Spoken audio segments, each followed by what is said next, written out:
Next comes disorganized speech and behaviour. हर व्यक्ति का, एक साधारण व्यक्ति का जो व्यवहार है वो व्यवस्थित होता है, वो परिस्थिति अनुकूल होता है, लेकिन यहाँ पर जो व्यवहार होगा और जो स्पीच होगी वो व्यवस्थित और संगठित नहीं होगी। Delusion reflect a disorder of thought content.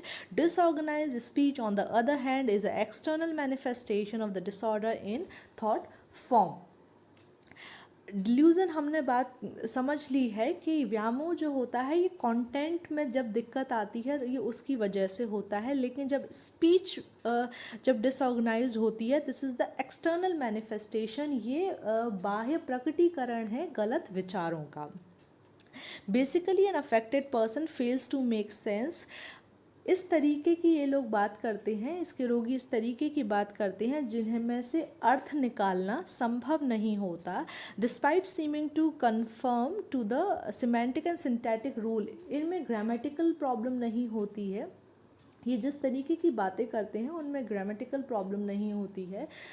इन्हें ये कथन बना लेते हैं, ये शब्द का सही उपयोग करते हैं लेकिन आप इनकी कही हुई बातों में से कभी अर्थ नहीं निकाल पाएंगे या बहुत कम अर्थ निकाल पाएंगे। अभी एक बात कही, फिर कोई दूसरी बात कर ली, फिर कोई तीसरी बात कर ली, और इस तरीके से जब ये बातें करते हैं तो आप उसमें से अर्थ नहीं निकाल पाएंगे। The failure is not attributable to low intelligence, poor education और कल्चरल डेप्रिवेशन।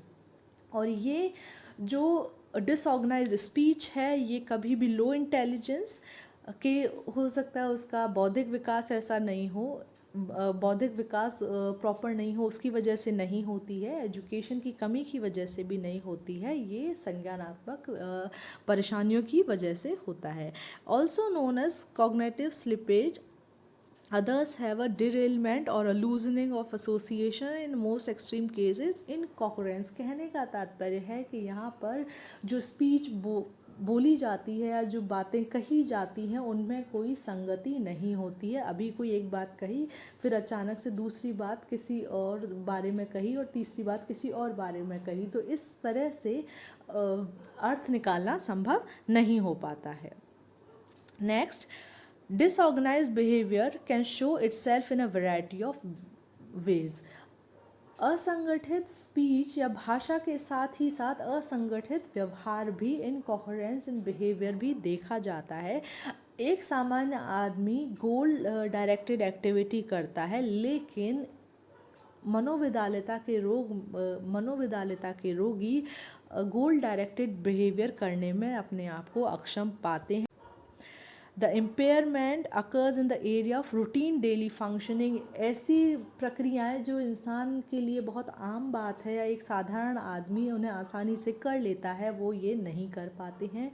ये लोग अपना खुद का ध्यान तक नहीं रख पाते हैं, अपना पर्सनल हाइजीन भी मेंटेन नहीं कर पाते हैं। So poor personal hygiene and odd dressing, ये कुछ इसके लक्षण हैं। ये लोग साफ़ सफाई से नहीं रहते हैं। इसके साथ ही साथ ऑड ड्रेसिंग भी इनमें देखी जाती है। ऑड ड्रेसिंग की कैसी स्थिति होगी कि गर्मी का मौसम है और इन लोगों इससे पीड़ित व्यक्ति ना, हो सकता है एक ओवरकोट, एक कोट पहना हो, उसके ऊपर एक ओवरकोट पहना हो, एक हैट लगाया हो, और बहुत हो सकता है एक स्वेटर भी अंदर पहन लिया हो। सो ये ऑड अनयूजुअल ड्रेसिंग है। इसके साथ ही साथ कैटाटोनिया मनोविदालिता में देखा जाता है। ये वो परिस्थिति होती है जहाँ पर जो पीड़ित है या जो रोगी है वो एक विचित्र मुद्रा में या एक ही मुद्रा में एक लंबे समय तक, मिनट से लेकर घंटों तक उसी में बना रहता है। तो ये कैटाटोनिया की परिस्थिति होती है। Next, positive and negative symptoms. Positive symptoms वो सिम्टम्स होते हैं जिनमें गतिविधियां बढ़ जाती हैं, जैसे विभ्रम और व्यामोह को पॉजिटिव सिम्टम्स कहा जाता है, जहां पर गतिविधि बढ़ गई है। लेकिन नेगेटिव सिम्टम्स भी मनोविदालिता के लक्षण हैं, जिसमें प्रक्रियाएं जो हैं, जो व्यवहार है वो कम हो गया है, जहाँ पर एक्टिविटी है वो कम हो गई है। फ्लैट अफेक्ट वह परिस्थिति है जब आप व्यक्ति के चेहरे को देखकर उसके भाव को नहीं समझ पाते हैं। भाव हमारे इमोशंस को प्रकट करते हैं और हम भाव भंगिमाओं के माध्यम से ही लोगों के बारे में कुछ जानकारी अर्जित कर पाते हैं, लेकिन मनोविकलता के रोगी के चेहरे पर आपको कोई स्पष्ट भाव समझ में नहीं आएगा। असोशियलिटी, ये लोग सामाजिक नहीं रह पाते हैं, ये अपने आप को अकेला, अलोन एंड अलूफ करके रखते हैं। एपैथी, हेडोनिया, किसी से कोई संवेगात्मक संबंध नहीं रखते, बहुत ज़्यादा हो सकता है खुशी भी अनुभव न करें। अलोजिया, ये पॉवर्टी ऑफ स्पीच की परिस्थिति है जहाँ पर रोगी बहुत कम बोलता है। अवोल्यूशन वो परिस्थिति है जहाँ पर व्यक्ति, मनोविकलता से पीड़ित व्यक्ति कोई काम करने के लिए अपने आप को इनिशिएट नहीं कर पाता, वो उठ के कोई काम नहीं करता। इसके साथ ही साथ किसी काम में बने रहने में वह परसिस्टेंट नहीं रह पाता। तो ये कुछ नकारात्मक लक्षण हैं। यहाँ पर इन सभी लक्षणों में एक ख़ास विशेषता है कि यहाँ पर जो रोगी है उसकी जो एक्टिविटी है, जो क्रिया है, वो कम हो गई है। तो उनको उन सारी लक्षणों को यहाँ पर इकट्ठा किया गया है। व्यक्ति में, मनोविकलता के रोगी में धनात्मक और ऋणात्मक दोनों तरीके के लक्षण देखे जा सकते हैं। अब बात आती है कि यहाँ पर सिलेबस में कुछ सब टाइप्स हैं। DSM-5 में सब टाइप्स को हटा दिया गया है, लेकिन DSM-4 TR में कुछ खास सब टाइप्स थी जिन्हें यहाँ पर मेंशन किया गया है। That is paranoid schizophrenia. ये वो परिस्थिति है जहाँ पर इंसान कुछ खास तरीके का शक करता है। पैरानोया वो परिस्थिति है जहाँ पर इंसान में कुछ शक उत्पन्न हो जाता है। Logical believe that are often highly elaborated and organized into coherent thought delusional framework. एक तरीके की शक की परिस्थिति होती है और वो बहुत बड़ा और गंभीर होता है।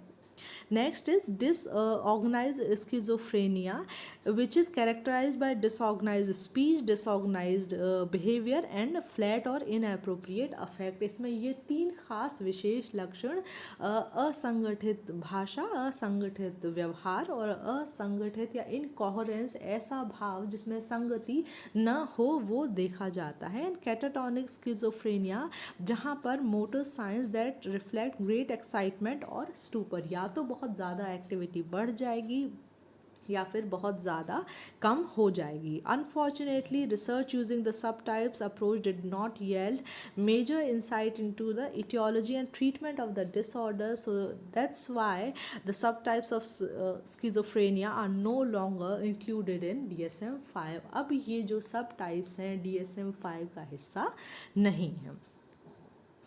सो इस तरह से ये कुछ खास लक्षण हैं जो हॉलमार्क हैं मनोविकलता का, कि ये खास लक्षण उसमें देखे जाएंगे। अब हम नेक्स्ट वीडियो में समझेंगे कि इसका क्या क्राइटेरिया रहता है, ये लक्षण कितने दिन के लिए और किस स्वरूप में होने चाहिए, तभी किसी व्यक्ति को मनोविकलता का रोगी निर्धारित किया जाएगा।